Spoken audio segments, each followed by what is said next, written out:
আসসালামু আলাইকুম গাইস, আপনারা সবাই কেমন আছেন? আজকে আমি আপনাদের জন্য খুবই একটা ইন্টারেস্টিং ভিডিও নিয়ে এসেছি। বিষয়টা একটু ব্যাখ্যা করবে? কারণ আপনারা হয়তো জানেন যে বাংলাদেশ ব্যাংক থেকে এই বছর বাজারে নতুন টাকার নোট ছাপানো হয়েছে। I see. নতুন যে নোটগুলো ছাপানো হয়েছে সেগুলো হচ্ছে 1000 টাকার নোট, 50 টাকার নোট আর 20 টাকার নোট। এখন আমি আমার ভিডিওর মাধ্যমে আপনাদেরকে সব নতুন টাকা দেখাবো। তো গাইস, সবার প্রথমেই যে টাকাটি দেখাচ্ছি সেটা হচ্ছে 20 টাকার নোট।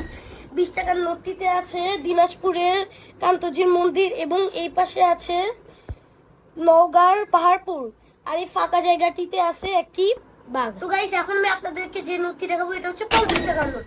50 টাকার নোটের এই পাশে দেখা যাচ্ছে একটি এই জন জমি চাষ করছে, আর এই পাশে দেখা যাচ্ছে ঢাকার বিখ্যাত আহসান মঞ্জিল, আর এই ফাঁকা জায়গায় বাঘ।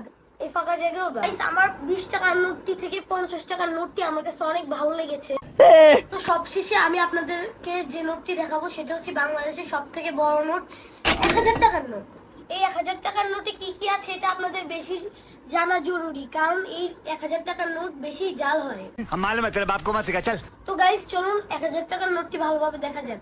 এই পাশে দেখা যাচ্ছে জাতীয় স্মৃতিসৌধ, যেটি ঢাকা সাভারে অবস্থিত, এবং এই পাশে দেখা যাচ্ছে বাংলাদেশের জাতীয় সংসদ ভবন, আর এই সাদা জায়গায় বাঘ, আর টাকার কালারটি পিঙ্ক। এটি হচ্ছে আমাদের নতুন টাকা, 1000 টাকার নোট। খুব উপকার হইল। তো গাইস, আজকের এই নতুন নোটগুলোর ভিতরে কোন নোটটি আপনাদের ভালো লেগেছে অবশ্যই কমেন্টে জানাবেন। আমার এই ভিডিওটি যদি আপনাদের ভালো লেগে থাকে অবশ্যই লাইক, কমেন্ট, শেয়ার এবং সাবস্ক্রাইব করতে ভুলবেন না। আজকের ভিডিওটি এই পর্যন্তই। আপনারা সবাই আমার জন্য দোয়া করবেন। আসসালামু আলাইকুম।